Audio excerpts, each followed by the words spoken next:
सर्दी में बेवकूफ पति का बाथ टब। अरे कितनी ठंड है रे बाबा, अगर इतनी ठंड में नहाऊंगा तो मैं मर जाऊंगा। आज बिना नहाए ऑफिस जाऊंगा। जैसे ही हैरी बाथरूम से बाहर निकलता है, उसकी पत्नी अनन्या उसे देखते ही कहती है, अगर आज आपने नहाने में कोई बहाना बनाया तो मुझसे बुरा कोई नहीं होगा। अरे भगवान, क्यों तुम मुझ पर इतने जुल्म कर रही हो? अरे छोड़ दो, मुझे जाने दो। अगर मैं नहा लूंगा तो मेरे प्राण निकल जाएंगे। जरा पानी देखो कितना ठंडा है। उई, उई, उई, उई। अरे तो किसने कहा कि ठंडे पानी में नहाओ? अरे तुम नहाने के लिए पानी को गर्म भी तो कर सकते हो। लेकिन पानी कैसे गर्म करूं? पानी गर्म करने के लिए मुझे बहुत इंतजार करना होगा। इंजीनियर होकर मुझसे ये पूछ रहे हो? खुद कोई उपाय ढूंढ लो। ऐसा कहकर अनन्या रसोई में रोटियां बनाने के लिए चली जाती है, जिसके बाद हैरी अपने बाथरूम में जाता है और सोचने लगता है, अब मैं इस पानी को कैसे गर्म करूं? मुझे तो कुछ समझ नहीं आ रहा। हैरी बाथ टब के अंदर भरे हुए पानी में हाथ डालकर देखता है, जिसके बाद उसके रोंगटे खड़े हो जाते हैं, जिसके चलते उसे एक आइडिया आता है। अरे जब मैं एक इंजीनियर हूँ तो मैं कुछ भी कर सकता हूँ। मैं इस पानी को मिनटों में गर्म कर सकता हूँ, और वो भी बिजली से। हैरी एक लोहे की रॉड लेकर आता है, जिसके बाद वह उसमें बिजली के तार जोड़कर बाथ टब में डाल देता है और बिजली के तारों को बोर्ड में लगा देता है। मुझे लगता है ये आइडिया बहुत जल्दी काम आएगा।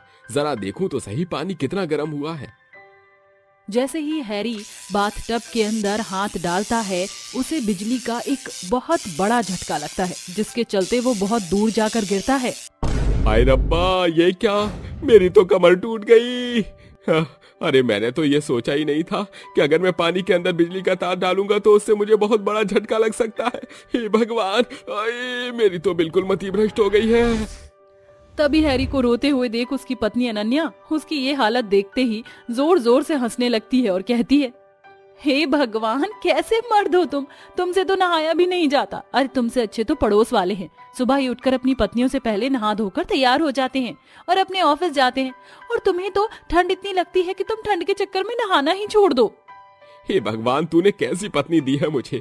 एक तो मेरी मदद नहीं करती, ऊपर से मुझे जबरदस्ती नहलाती रहती है। इससे अच्छा होता कि मैं शादी ही नहीं करता। अनन्या उसकी बात सुन लेती है और वह गुस्से से कहती है, क्या कहा तुमने मेरे बारे में? अरे भगवान, मुझे माफ कर दो। मैं तुम्हारे पैर पड़ता हूँ, मैं तुम्हारे आगे हाथ जोड़ता हूँ। अरे तुम जो कहोगी मैं कर दूंगा, लेकिन मुझे नहाने के लिए तो मत बोलो। हैरी को ऐसे गिड़गिड़ाते हुए देख अनन्या उससे कुछ नहीं कहती, जिसके बाद हैरी बिना नहाए ही ऑफिस चला जाता है।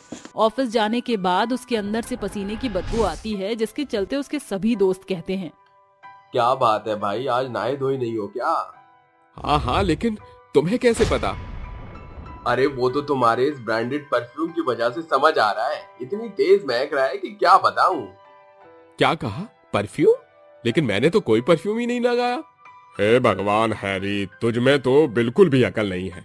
अरे ये सारी बदबू तेरे शरीर के पसीने से आ रही है। अरे एक दिन नहा लेगा तो क्या चला जाएगा तेरा? अरे अब तुम्हें क्या पता एक मर्द का दर्द। इतनी ठंड लगती है कि क्या बताऊं। जरूरी नहीं कि हर मर्द को दर्द नहीं होता, मुझको तो बहुत दर्द होता। हैरी का रोता हुआ मुंह देखकर उससे कोई कुछ नहीं कहता, जिसके बाद ऑफिस के सभी लोग अपने मुंह पर मास्क लगाकर बैठ जाते हैं। शाम होते होते जब हैरी ऑफिस से बाहर निकलता है तो वह ठंड में ठिठुरते हुए एक नदी के किनारे से गुजर रहा होता है, जहां वह कई सारे लड़कों को नहाते हुए देखता है। हे भगवान, इन लोगों को देखकर तो मुझे ही ठंड लग रही है। ये बेचारे इतनी ठंड में, और वो भी शाम के वक्त, इस नदी के किनारे कैसे नहा रहे हैं? मुझे इनके लिए कुछ करना चाहिए। आखिर मैं एक इंजीनियर हूँ। तभी हैरी को एक आइडिया आता है। वह पास में लगे हुए बिजली के खंभे के तार निकालता है और नदी में डाल देता है, जिसके चक्कर में नदी में नहा रहे सभी लड़कों को एक जोरदार करंट लगता है। अरे ये तो हैरी है। हे भगवान, ये तो खुद भी नहीं नहाता और हमें भी नहीं नहाने दे रहा। एक काम करते हैं, आज इसे पकड़कर नदी में फेंक देते हैं। कम से कम इस बहाने नहाएगा तो सही। नदी में से निकलकर सभी लड़के हैरी को पकड़ लेते हैं और उसे पकड़कर नदी के अंदर फेंक देते हैं, जिसके चलते हैरी पानी से पूरी तरह भीग जाता है और ठंड से अपने दांतों को किटकिटाने लगता है। अरे तुम लोगों ने ये क्या कर दिया? तुम लोगों को थोड़ी भी शर्म नहीं आई? अरे कितनी ठंड हो रही है। अब मैं ऐसे घर पर कैसे जाऊंगा? एक तो मैं तुम्हारा भला सोच रहा था और तुमने मुझे ही पानी में धो दिया। अरे तुम हमारा भला कर रहे थे या तुम हमें जान से मार रहे थे? अगर तुम ऐसे बिजली के नंगे तार पानी में डालोगे तो हम जान से भी जा सकते हैं। एक तो इतनी ठंड है, ऊपर से हम लोग नदी में नहा रहे थे, ऊपर से तुमने हमें 440 वोल्ट का झटका दे दिया। देखो अभी भी हमारे शरीर के रोंगटे खड़े हैं। हैरी वहाँ से थिरथिराते हुए निकल जाता है, जिसके बाद वह अपने घर पहुँचता है। उसकी ये दुर्दशा देखकर अनन्या हैरान रह जाती है और उससे कहती है, अरे ये क्या, ये तुमने अपनी हालत क्या बना रखी है? वैसे तो तुम्हें नहाना बिल्कुल भी पसंद नहीं है और तुम बाहर से इतनी ठंड में भीगते भीगते आ रहे हो। हैरी अनन्या की किसी भी बातों का जवाब नहीं देता और वह चुपचाप अपने कमरे में जाकर बिस्तर में दुबक जाता है। हे भगवान, मैं तुम्हारा क्या करूं? तुमने तो सारे बिस्तर भिगो दिए। अब चुपचाप यहाँ से उठो और जाकर बाथरूम में नहा लो। अगर अब तुमने मेरी बात नहीं मानी तो मैं अरे तो मैं से आगे तो बढ़ो। तो मैं ठंडे ठंडे पानी की बाल्टी लाकर तुम्हारे ऊपर उड़ेल दूंगी। अरे भगवान, तुमने मेरी अनोखी जान खा रखी है। मेरे सिर पर तांडव करना बंद करो, मैं जा रहा हूँ नहाने। हैरी अनन्या से ऐसा कहने के बाद बाथरूम में घुस जाता है और पूरे 1 घंटे तक ठंडे ठंडे पानी को दूर से खड़ा हुआ देखने लगता है।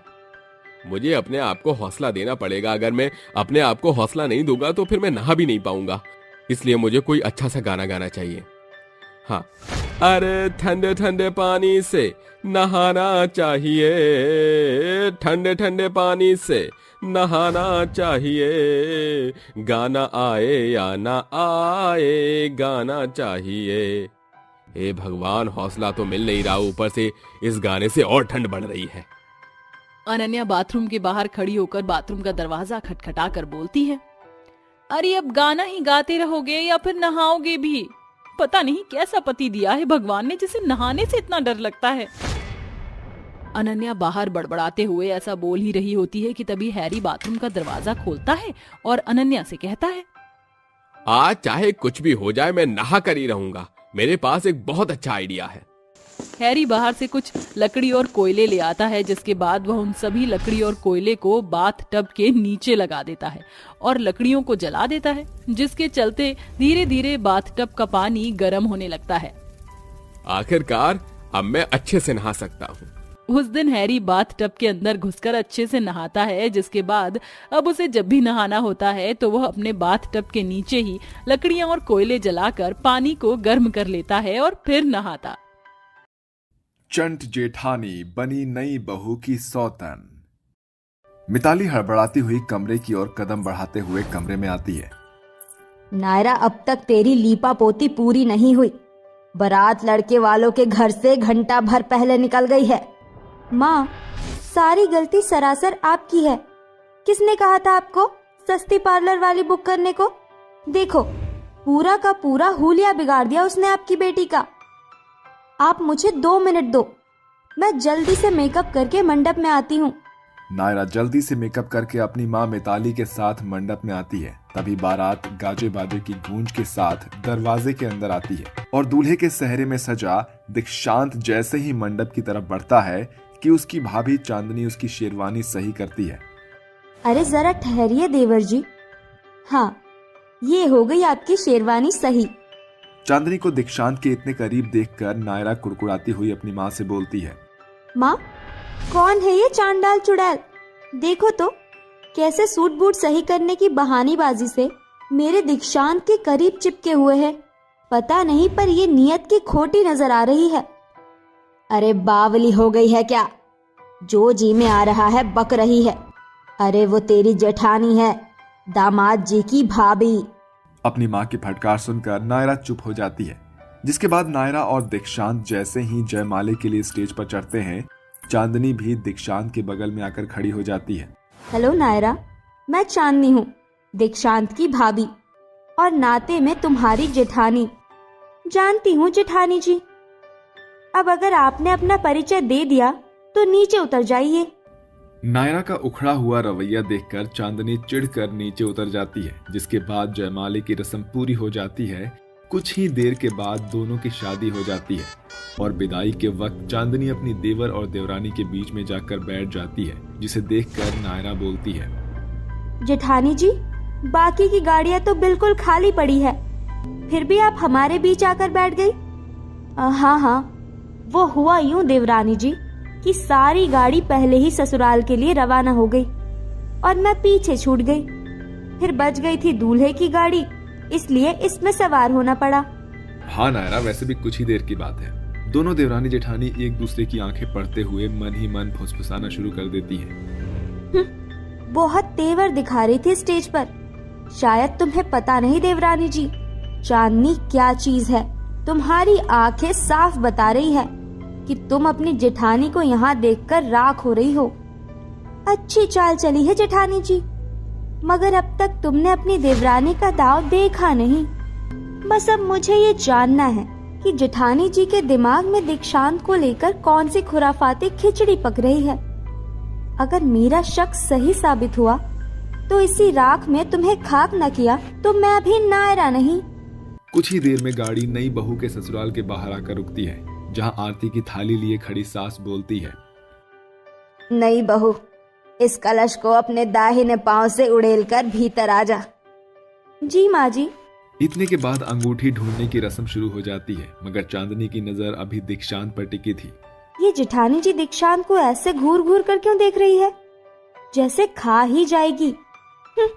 जी तो कर रहा है कि जेठानी जी की आंखें नोचकर चील कौओं को खिला दूं। अरे क्या हुआ नई बहू, तेरा ध्यान कहाँ है? दीक्षांत ने तुझे हरा दिया। जाने दीजिए माँ जी, शायद मेरी देवरानी जी शय को मात देना नहीं जानती। जी नहीं भाभी, आप अपनी देवरानी को कच्ची खिलाड़ी समझने की भूल कर रही हैं। मुझे खेलना भी आता है और जो मेरा है उसे छीनना भी आता है। अपनी देवरानी का जवाब सुनकर चंड जेठानी जल भुनकर राख हो जाती है और शादी की रात जैसे ही नायरा दीक्षांत के करीब आने की कोशिश करती है, तभी दीक्षांत उसे दूर करते हुए कहता है। अपने पति का बेरुखा बर्ताव देखकर नई बहू के मन में खिटपिट शुरू हो जाती है और अगली सुबह जेठानी उसे छेड़ते हुए बोलती है, क्या हुआ नायरा, शादी की पहली सुबह ही तुम्हारा मुंह क्यों सूजा हुआ है? लगता है देवर जी के कांधे का तिल देखने को नहीं मिला क्या? अपने चंट जेठानी की ये बात सुनकर नायरा भौहें चढ़ाकर सुलगते हुए कहती है, ये बात आपको कैसे पता जेठानी जी? मुझे तो बहुत कुछ पता है, पर छोड़ो। नायरा वहां से फुसफुसाते हुए अपने कमरे में चली आती है और चिल्लाकर बोलती है, शर्ट उतारो। तुमने सुना नहीं मैंने क्या कहा? देख क्या रहे हो, शर्ट उतारो। अरे सुबह सुबह जुनून जाग गया क्या? कम से कम ये तो देख लो कि दरवाजा खुला हुआ है। मैं कोई तुम्हारी इज्जत नहीं छीन रही, कुछ देखना है सीधे खड़े रहो और शर्ट उतारो। जैसे ही दीक्षांत शर्ट के बटन खोलता है, उसके कंधे पर वही तिल दिखाई देता है, जिसे देखकर वो आग बबूला होकर सभी को बुलाहट देती है। सासू माँ, ससुर जी, जेठ जी, कहाँ है? सभी जल्दी से यहाँ आइए। अरे क्या हुआ नई बहू, सुबह सुबह क्यों हल्ला मचा रखा है? हाँ देवरानी जी, ये तुम्हारा चेहरा लाल पीला क्यों हुआ पड़ा है? पहेलियां मत बुझाओ जेठानी जी। आप जो मेरी सौतन बनी बैठी हैं, तो भला मेरे चेहरे पर खुशियां कहाँ से होगी? नायरा, तुम होश में तो हो? मैं तो होश में हूँ जेठ जी, मगर शायद आपको पता नहीं कि आपके पीठ पीछे आपकी पत्नी अपने देवर के साथ सेटिंग करके मेरी सौतन बनी बैठी है। अरे नई बहू, तेरी बुद्धि भ्रष्ट हो गई है क्या? देवर भाभी का रिश्ता माँ बेटे के बराबर होता है और तू इन्हीं पर लांछन लगा रही है। तेरे पास कोई सबूत है? माँ जी, अगर ऐसा कुछ भी नहीं है तो जेठानी जी को कैसे पता कि मेरे पति के कंधे पर तिल है? अरे घनचक्कर, देखा होगा कभी दीक्षांत को बॉडी बनाते। बेवकूफ, बात का पतंगड़ बना दिया। अब अपने दिमाग के घोड़े दौड़ाना बंद कर और चाय बना, सवेरे सवेरे सर में दर्द दे दिया। इसके बाद सभी वहां से चले जाते हैं और चंड जेठानी कहती है, मैंने तो तुम्हें सिर्फ झूठी हवा दी थी देवरानी जी, मगर तुम तो सचमुच में सुलग गई।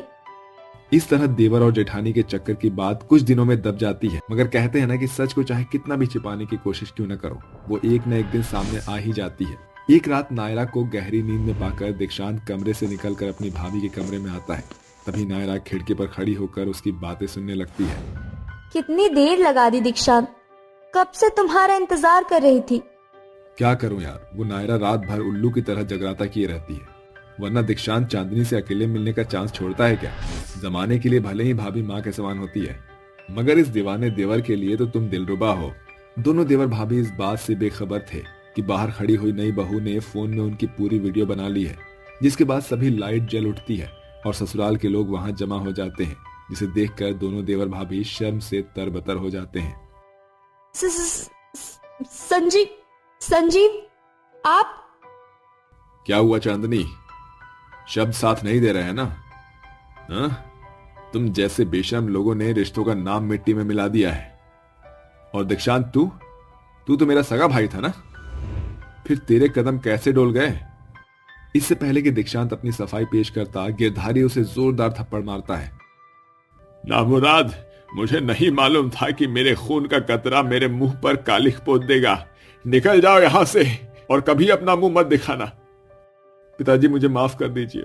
नायरा, मुझे माफ कर दो, मुझसे भूल हो गई। मैं बहक गया था। तुम बहक गए थे इसलिए कि तुम मर्द हो? हाँ, अगर यही गलती मुझसे हुई होती तो क्या तुम मुझे अपनाते? शायद नहीं। इसीलिए आज मैं सुहाग और स्वाभिमान में से अपने स्वाभिमान को चुनती हूँ। जो इंसान एक बार बहक सकता है वो बार बार उसे दोहराए पर नजर आता है। मैंने कहा था ना जेठानी जी, मैं आपका पर्दा फाश करके रहूंगी। आज आपका कच्चा चिट्ठा सभी के सामने है। इतने के बाद नायरा सभी रिश्ते नाते तोड़कर ससुराल से चली जाती है और संजीव भी चांदनी से तलाक ले लेता है। मगर देवर भाभी का एक गलत रिश्ता 4 जिंदगियां बर्बाद कर देता है। कड़वा कथन है, मगर रिश्तों की डोर उस कच्चे धागे की जैसे होती है जो भरोसे के गांठ पर टिकी होती है, जिसे बनाने में जिंदगी बीत जाती है मगर टूटने में सिर्फ एक लम्हा लगता है। सास का ससुराल। हाय री नई बहू, ये क्या हालत बना रखी है तूने रसोई की। जितने का तूने खाना नहीं बनाया उससे बढ़कर तो रसोई बिखेर दी। ये है शर्मिला देवी, जो कि दिल्ली शहर में अपने छोटे से परिवार के साथ रहती थी। कहने को तो परिवार के मुखिया मनचंद थे, मगर शर्मिला देवी के सामने उनकी एक नहीं चलती थी। दोनों का इकलौता बेटा था आनंद, जिसकी शादी एक दिन पहले ही परिधि से हुई थी, जिसके बाद शर्मिला बन गई बेटे की माँ से बहू की सास। माफ कर दीजिए माँ जी, मैं अभी सारे सामान को दराज में रख देती हूँ। बेचारी बहू सास के डर से हड़बड़ाती हुई रसोई समेटने लगती है। कुछ देर बाद बहू मेज पर खाना परोसती है।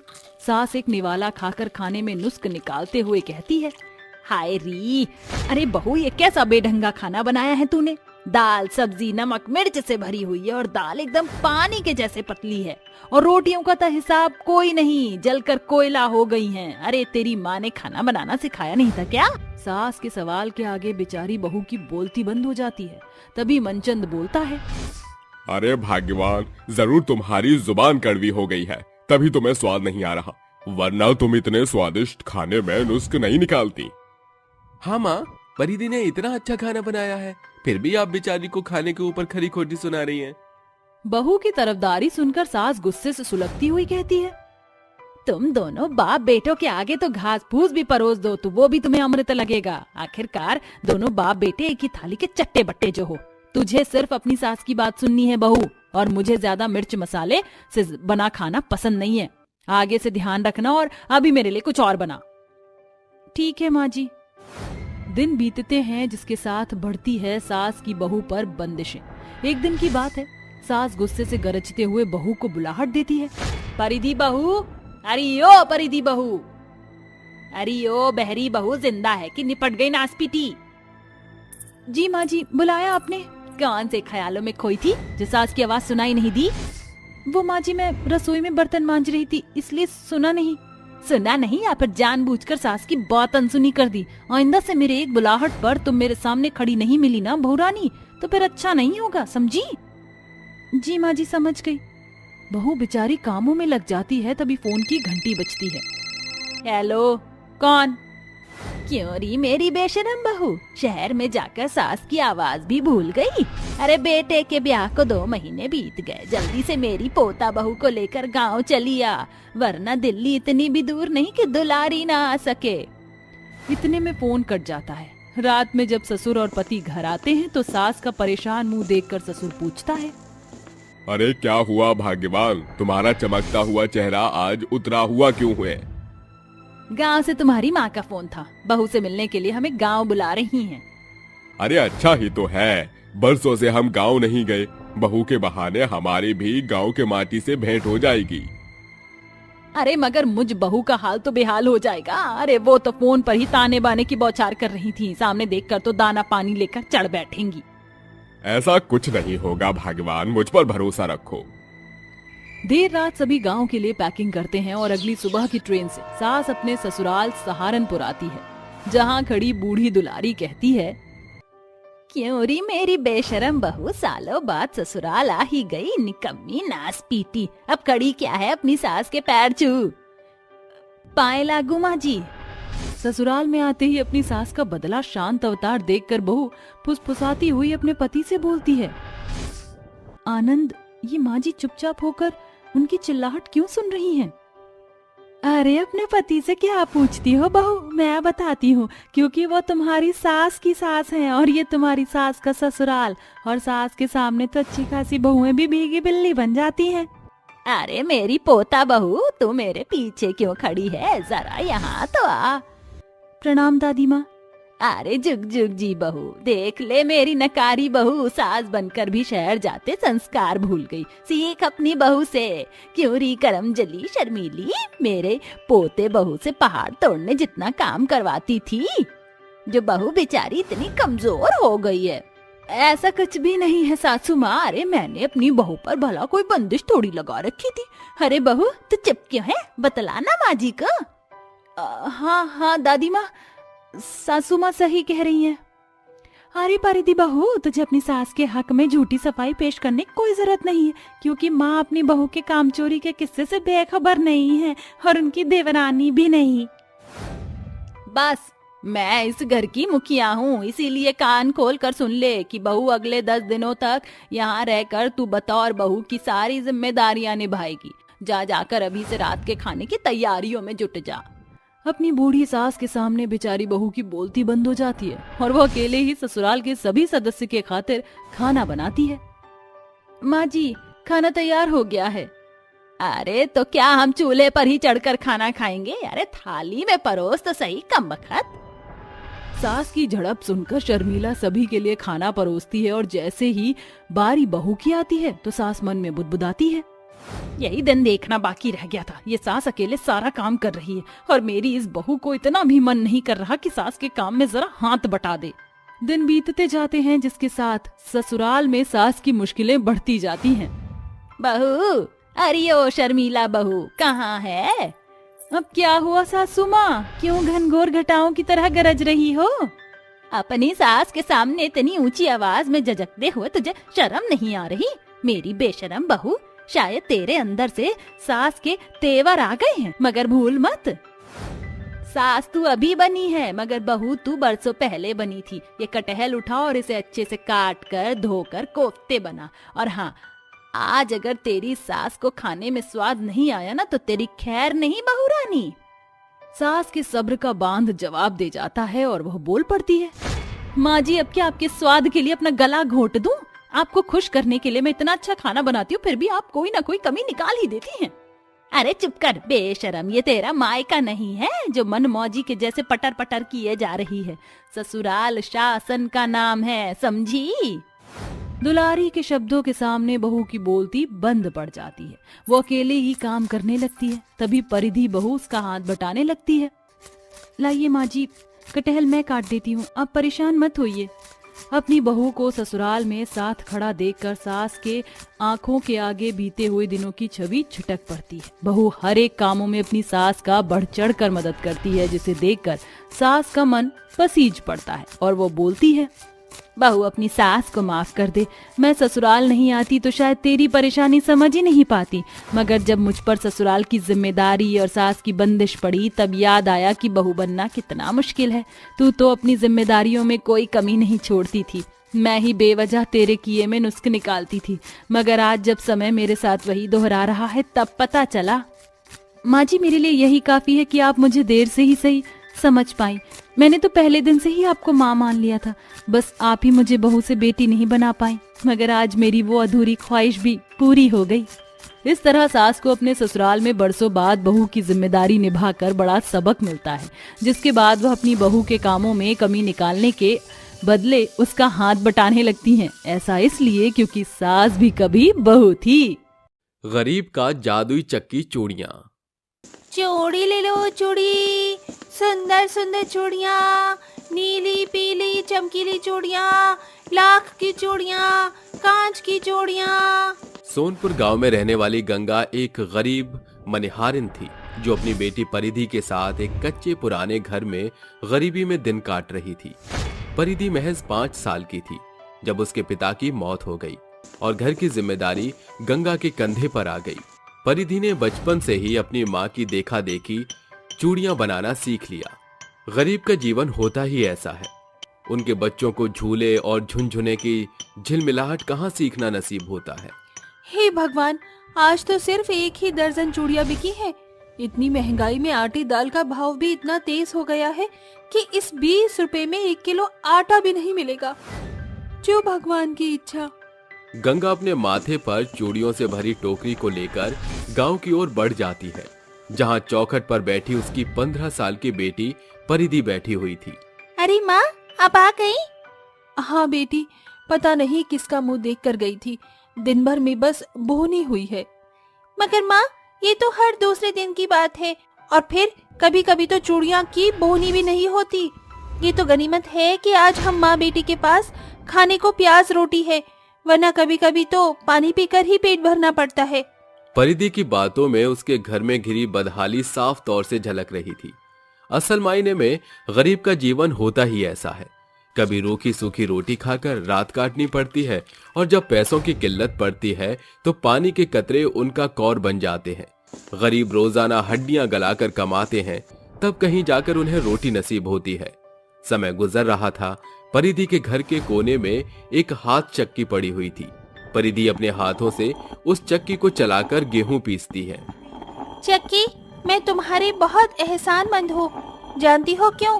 क्योंकि तुम्हारे चलने से हम गरीब माँ बेटी कुछ पैसे बचा पाती हैं, जिससे तेल मसालों का जुगाड़ चल बन जाता है। सच कहूँ तो मैंने तुमसे जीवन जीना सीखा है, क्योंकि तुम खुद पिसकर इंसानों का पेट भरती हो, इसीलिए इस गरीबी में भी हिम्मत नहीं हारती। परिधि बेटी, मैं जा रही हूँ, सांझ तक आऊंगी। ये सोचकर गंगा चूड़ियां बेचने निकल पड़ती है। भगवान ने जैसे उस दिन अपनी नजर उस मजबूर माँ पर फेर दी थी। दिन भर में गंगा ने बहुतेरी चूड़ियां बेच दी। उस दिन उसने 500 की कमाई की थी, जिसे देखकर उसकी आंखों में खुशी की झिलमिलाहट थी।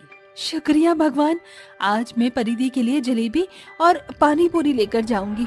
उसे बहुत पसंद है। आज मौका भी है, दस्तूर भी और खरीदारी का दाम भी। गंगा से खुशियां संभालते नहीं संभल रही थी।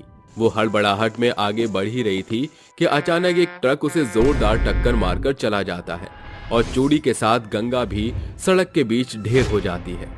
जैसे तैसे गंगा की जान तो बच जाती है, मगर वो कोमा में चली जाती है। कई दिन बीत जाते हैं, न तो परिधि के पास पैसे होते हैं, न कमाने का कोई जरिया। वो चक्की के पास बैठी रो रही थी। सब कुछ खत्म हो गया चक्की, माँ भी जिंदा लाश बनकर रह गई है। मेरे पास एक फूटी कौड़ी नहीं, जिन चूड़ियों को बेचकर घर का चूल्हा जलता था वो भी नहीं बची। अब तुम्हें पिसना नहीं पड़ेगा। ऐसा कहते हुए परिधि के मन का दुख आंखों में उतरकर चक्की में घुल मिल जाता है। तभी अचानक चक्की एक तेज तीखी सुनहरी चमक में इठलाती हुई झूमने लगती है और उसके बीच के हिस्से से एक चमचमाती सोने की चूड़ी का बंडल बाहर आता है, जिसे देखकर परिधि की आंखें बड़ी हो जाती हैं। अरे ये कैसा चमत्कार है? इस चक्की में से सचमुच सोने की चूड़ी निकल रही है या ये मेरी आंखों का धोखा है? परिधि खुद से ये सवाल ही कर रही होती है कि अचानक जादुई चक्की के पत्थर पर आंख नाक मुंह बन जाता है और चक्की बोलती है, परिधि, ये खरा सच है, मैं एक जादुई चक्की हूँ। लो, इस सोने की चूड़ी को बेचकर अपने घर के दुख दूर कर लो, और जब भी तुम्हें जरूरत हो तो मुझ जादुई चक्की से जितनी चाहो सोने की चूड़ियाँ मांग सकती हो। मैं तुम्हारी मनोरथ को पूरा करूंगी। शुक्रिया जादुई चक्की, इस समय मुझे तुम्हारे साथ की जरूरत थी। परिधि उसी पलछिन सोने की चूड़ी को लेकर सुनार के यहाँ बेचने चली जाती है, जिसके बदले में उसे एक बड़ी रकम मिलती है।